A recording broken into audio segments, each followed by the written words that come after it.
Ngibingelele umbukeli wobuhle besintu nemvumo igama ngumlamo wangco. Namhlanje ngimenywe endaweni yaseNadi eMkhapha lapho sizothamela khona ingoma ye-youth. Kodwa ngingagexi amagula. Ukhona umuntu ongasichazela kangcono ngomcimbi wanamhlanje.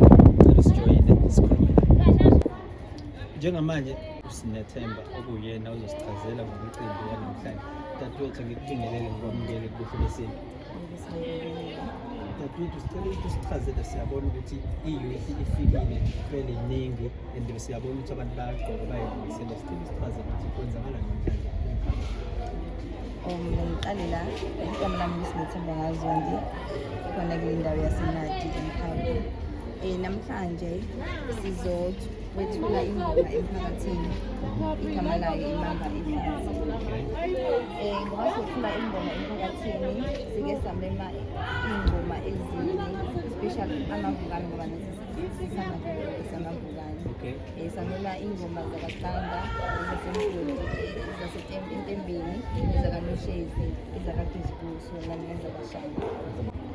Dadewethu, uma ngithi ngiyabuka ukwakheka komcimbi wakho noma siyibonile iposta ngesikhathi usasimeme, kubukeka kuwumcimbi ongelunga and ukwazi ukuhlanganisa abantu.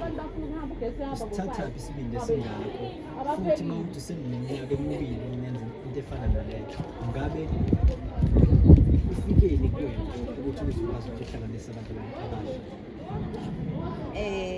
Kona uqala kumina njengomuntu wesifazane osedlule entweni, ngibonile nami ephutheni la engaqhuzuka khona ngesifiso sodadewethu ekhaya ebaleni nabafowethu ukuthi bangaqhuzuki la ngamina engaqhuzuka khona, nangesifiso sokubona indawo yangakithi kunentsha encane ukuthi ingaweli edakamizweni.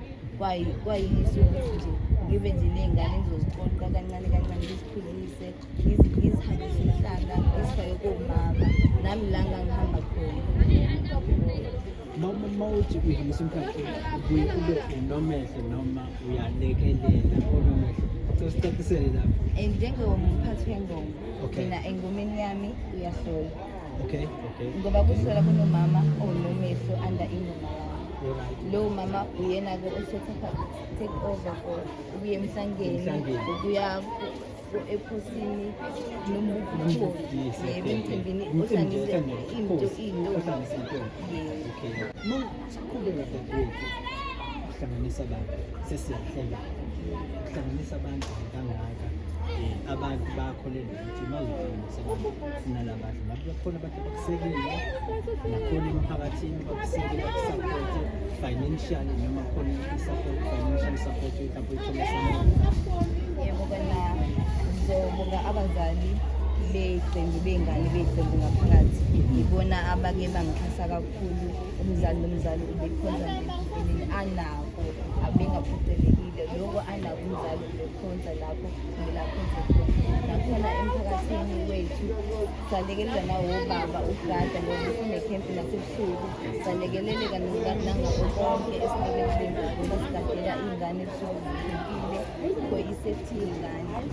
Saxhasa naziy'tolo zangakithi ezikhona endaweni yakangubeni, endaweni yakanoshezi, saxhasa nayizinduna zethu for ukuba khona nje basigayide ukuthi uma wenza umcimbi kanjena, kumele wenze kanjena, kumele wenze kanjena. Besibuza kwabaphambili nangomkhandlu waseNadi, siyabonga nje nakona ukuthi usiphindile mesifika khona sizozithula khona ukuthi siyingoma, siyingane, siyadinga ukuqeqesheka, okuningi asikwazi, okuningi siyadinga ukufundiseka khona. Sizwakala inkulumo yakho dadewethu ngathi isuke isokile noma isuke sesisokile. Siyajabula kakhulu dadewethu ukuzwa amazwi afana nawo. Siyafisa ukuthi engathi nakwezinye indawo bangaba khona abantu abazokwazi ukuthi bagqugquzele intsha ukuthi ikwazi ukuthi yenze into efana nayo oyenzile endaweni yaseNadi. Siyabonga lapho, sikufisela umbukeli uyizweleke njengoba siseNadi sesizobona ukuthi umcimbi uhamba kanjani. Mina okwami uyazi ukuthi sihlala lapho. Don't forget to subscribe, to like, mase phela uyaphinda futhi uyakhomenta, phinde futhi usibhalele ukuthi ikephi la singalungisa khona ngoba siyazi ukuthi sisemhlabeni sonke siyangena. Okwami nawe siphinda sibonane. Siyabonga.